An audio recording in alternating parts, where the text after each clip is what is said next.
In our restaurants, we serve a ton of bacon. We never actually played around with the best way to cook it. So today we're going to try every different way to cook bacon. We're going to start with the one that we use at Fallow on a daily basis. There's a lot of debate in the UK between back bacon and streaky. I love streaky bacon because you get a lot more fat. Fat means flavour. I just find it's a lot more versatile. This is how we cook it in the restaurant. So start it in the oven, 180, 5 minutes. So our bacon's been in for 5 minutes at 180. I flip it over because basically all of that fat's rendered out. I'm going to cook the rest of it in that fat, cover it in demerara sugar. And this just gives it this awesome sweetness. So not too much because you don't want it to be like too candied because it can get very tough. Another 5 minutes at 180. Fallow streaky bacon. The ends have started to go really nice and crispy. I actually don't think anything else is going to beat it today. We'll have to find out.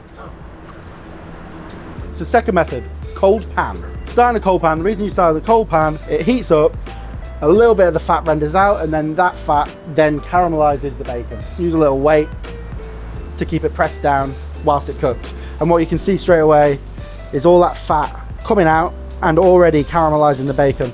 So for a soft piece of bacon, you're looking at this kind of level of consistency. So it's got a tiny little bit of color, a little bit of roasting, but it's got quite a big sort of flop to it. That is what I would take off and give to my customers as a soft cooked bacon. Next cuisson of bacon is crispy. All that white fat has changed color to a deep, deep brown color. Always take it off a little bit before because it will continue to crisp up as it cools. And then this is for those sickos who order extra crispy. And to get that, just keep flipping it until you get this like ultra dark, but very crispy, not burnt bacon.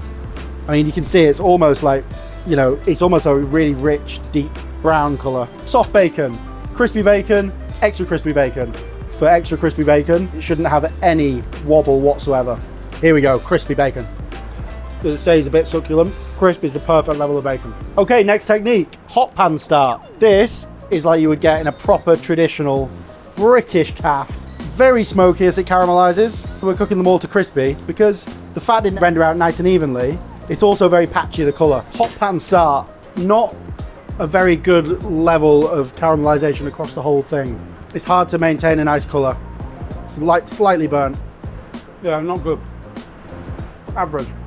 Like more roasted, but not in a good way. All right, I'm super excited about this. When I saw this video from Andy Cooks originally, I actually didn't think that it would work. And there is a bit of method behind the madness. Into boiling water on a low simmer, slowly simmer it. And what effectively is going to happen is all of that fat is going to render out. And in theory, we are going to get a very crispy final product as that water turns into bacon fat and it crisps up the bacon. That's the theory. So we've got this like milky sort of almost like tonkotsu broth. I'm hoping the magic is about to start to happen.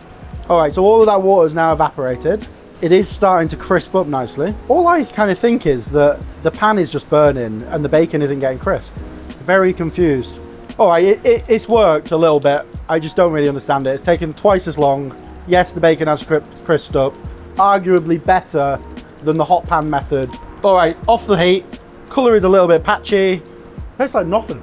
All the flavor's gone and it's all left on the bottom of the pan. This might surprise you, but I've never actually cooked bacon on a charcoal grill before. In theory, the layers of fat dripping down onto those hot coals surely going to make the best bacon. I hope this method doesn't win, because if we were to cook all of our bacon on the grill, it would be an absolute send down for the boys. Very gentle heat, so that fat's really getting time to render out. It's so much better than sticking it in a pan of cold water. Oh, look at this. It's more of a delicate crisp than the frying technique.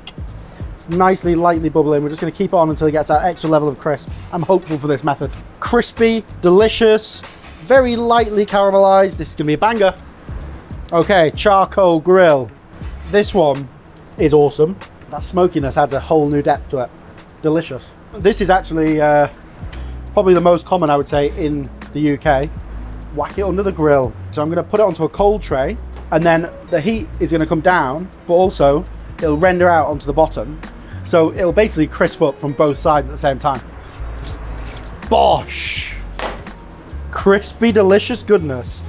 Whereas all the other ones, you have to flip them. This is the easiest method, caramelized on both sides at the same time. Really nice and succulent, cooks in its own juices. Pretty damn good. This is probably the easiest way to do it and the quickest. Okay, next up, bake. So this is very similar to what we do in the restaurant. We're just going to do it dry without any sugar. To be honest, baking it, in theory, should be one of the best. It cooks in its own fat. It's going to cook a little bit slower than the grilled bacon, but it's very easy. Whack it in an oven, 180 degrees, around about 7 minutes. Oven bacon. To be honest, it looks actually banging. It's a very consistent way to cook it. It's basically cooking and confying in its own bacon fat, but quite gently as well. Okay, the next technique is bake between two trays. One of the first places I used to work, we used to get really thin, nice bacon like this, and we would cook it at 140 between two trays, and then we would garnish dishes with it. Get your tray, turn it upside down, and then get another tray and place it on top. What's gonna happen inside there is that fat and the pressure is gonna cook the bacon all the way through, and it's not gonna curl up at all, and you should get a beautiful bacon crisp. So you want it completely consistent color the whole way, but not too dark, otherwise it'll be bitter. Okay, so once it's cooled down, you get this awesome sort of perfectly crisp, evenly cooked. It's quite a cool shape. So you use this for little garnishes on dishes. More of a texture than anything else. It's a really nice crunch without being overcooked. Keeps its form. Okay, next technique, baked on a wire rack. If you're a diet conscious person like myself and you want to get rid of some of that excess fat, then you can take it off by cooking it on a wire rack at 180. I don't know why on earth you would want to do that, but the only thing that we thought in the restaurant one time was if we could actually save all the bacon fat rather than it just caramelizing on a tray, you could add that to sauces, you could add it to stock to make something really beautiful. So let's have a go. 160 for around about 10 minutes. Bacon on a rack.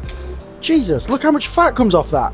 Tell you what, that's made me think about my life choices a little bit. It just looks like it's lost its soul. It looks a bit sad. Ooh. Quite tough. Yeah, like really chewy, really not very nice. Next up, air fryer. This is a first for me.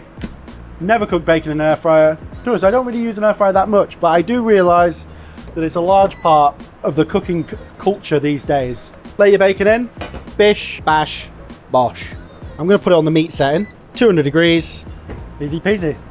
Just halfway through the cooking period, I'm just gonna give it a little shake, back in. Whoa, push in. I need to get myself an air fryer at home. That is absolutely banging. Curled up, it's nice and crispy. It's very evenly cooked. I mean, it's not got the most appealing shape. It's kind of recoiled a little bit. I'm wondering if you put it in with a press, would it help? Ooh. To be honest, it's actually, I would say that this rivals any of the baking techniques or grilling techniques. You lose a bit of that fat. So the fat has rendered out. It's much better than the one cooked over a rack. All in all, not a bad one. All right, next up, blowtorch. Not very accessible for the home cook unless you've got an industrial blowtorch. I am curious to see how this is gonna work. In theory, when you are blowtorching, it's a very intense heat. You're gonna get a shrivel and a burn rather than a nice slow caramelization. It's great for touching up and giving a little bit of final colour. I mean, it's undoubtedly the fastest method. Burn around the edges, almost undercooked in the middle. Not very nice at all. Okay, next up is waffle iron. Preheated waffle iron. It would be quite hard to wash all the bacon grease out of the shapes though. I'm confused. It seems to me like it's a really ineffective way to colour something all over. Because obviously it's very patchy because there's large holes.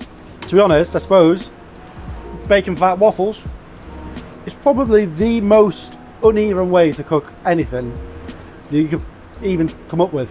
So you can see here, you got one bit, one bit, one bit, one bit, one bit. That's really strange. Crispy in some areas, flabby in others. Next method. Hey, Chef Mike! We have scoured the internet to find the one and only bacon microwave crisper. This is fresh from the 1970s. My mum actually used to have one of these. We used to never use it. So let's have a go. See if she was onto something. So we're gonna try it for a minute with the lid on. All right, steamy. Ow, it's hot. Oh. Oh. Oh no. So that's not just fat, what's gathered there. That's a lot of steam and a lot of moisture. So it's intensely steamed whilst cooking. That is awful. That's unbelievable. It doesn't have any colour at all. It's even chewier than the crispiest one. How bizarre. And this has got to be one of the weirdest and most pointless products you can buy on the internet. That's the worst one so far. So next up, deep fry. I'm sure you line cooks will know when you forget the add-on bacon in a burger, you're in a sticky situation, you're 14 tables deep, there's no hope in sight. Have you ever been tempted just to drop the old bacon in the deep fryer? Well, we're going to test it today. Not that I have, by the way. Wow, it cooks so quickly. The oil's at about 180. Oh my God, that's literally been in there for 15 seconds. It's dehydrated so quickly. And all the moisture's come out of it. To be honest, this would be a good technique if you wanted to make like a crunchy crumb or something like that. You wouldn't want that on your bacon butty, would you? You've lost all the moisture by cooking it so quickly and deep frying it in oil. Not the best. Next up, Flambadou. This is used a lot in Nordic food. Some restaurants use this all the time. Flambadou has been basically used since medieval times, so it's a really old cooking technique, and it's used to cook with boiling fat. Put in my beef fat, and as it ignites, it should, in theory, beautifully crisp up that bacon underneath. So as that boiling fat drips on, and also you'll get a beautiful flavour from this too. Almost adds like a smokiness to it. So I imagine it's going to taste incredibly beefy. Well, it smells absolutely delicious, but how does it taste? The most inefficient way to cook bacon you could possibly find. Whoa, that is actually delicious. Yeah, there's like smokiness from the beef fat. A little bit of sweetness from the bacon. It's like a whole, to be honest, I've never tasted bacon like it. It's really, really delicious. It adds a whole other dimension to the flavour of bacon. Beef fat bacon. It's very, very good. Okay, next up, maple bacon. So we're gonna cook it in the oven, and in theory this should be just as good as our other method using the sugar. So some good quality maple syrup, and I'm going to put it on right at the beginning. Nice generous amount. Make sure it's all covered in there. Look at that. That looks absolutely mega. It's like baked in its own juices and maple syrup. Basically a smoked bacon caramel. I mean, that's almost not even bacon anymore. It's like a taffy. That would be banging on some on a big stack of waffles or pancakes. But would I want it on a burger or on my full English? Denied. We don't get enough comments about our excessive use of butter. So here is bacon cooked in butter. So I got some melted butter. It's not clarified or anything. It's got the milk solids in there, and I'm hoping that as it cooks and that butter starts to go brown, we get this really beautiful crisp and a delicious flavour on the bacon. Brown butter, smoky bacon. Is there anything in the world that smells better than that? Probably not the most practical or the most economic, but it's definitely the best smelling so far. That's crisping up quite quick. I think that's ready. That was really quick. Right, it's that butter as well. You could save that. It's going to be infused with smoky bacon. Smoked bacon, brown butter. Bosh. Let's taste it. Weird. It's very, very luxurious. Nice and buttery. It's got a beautiful flavour. It is crispy, but in a different way. It's still quite tender. I'm very pleasantly surprised at that. Okay, the next techers that we're going to do is the low and slow method. I've got my pan on a low heat, and I'm just going to lay it in there and pretty much forget about it. Okay, so with the low and slow method, this has been cooking now for about 5 minutes. You'll notice there's absolutely no colour on there whatsoever. It's just basically almost confying in its own fat. And what we're going to do is just continuously turn this. Quite interesting. It's almost started to go like translucent. Jeez, look at that. Probably even better than the ones between two sheets. Oh, that looks actually so good. Check that out. Very similar to the 2-sheet method. It's got this almost really strong residual crunch. It does get quite dry though. Not for your bacon butty. 5 out of 10. Okay, next up, sous vide. I have absolutely no hope for this whatsoever. I've got no fundamental understanding why sous vide bacon would work. We're going to cook it for 12 hours, really slow. Hopefully it gets really tender and then we'll crisp it up in a pan. Okay, so this has been in here for 12 hours. It does start to cook nicely, I'll give it that.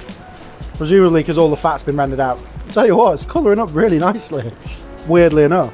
It feels softer. like very floppy. It definitely is a lot more tender. Not in a good way. It kind of just melts in your mouth. But that's kind of not what you want from bacon. It's not the worst thing, but it's definitely not worth 12 hours of your time. Okay, next technique is something I've never tried before. I have seen it before. It's called the Southern Candy technique.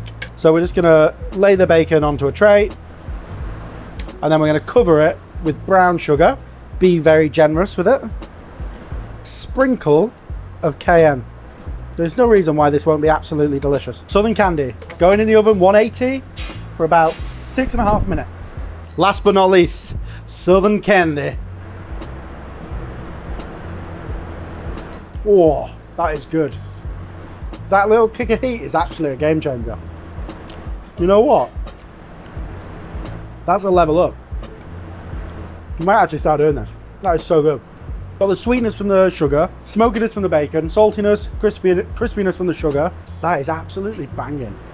I would say the Southern Candy technique is definitely easy enough to achieve at home and will level up your bacon game. It's also a little bit of work. You're going to get a dirty tray at the end of it. So the easiest and quickest is under the grill, and it gives you good results every time, very consistent.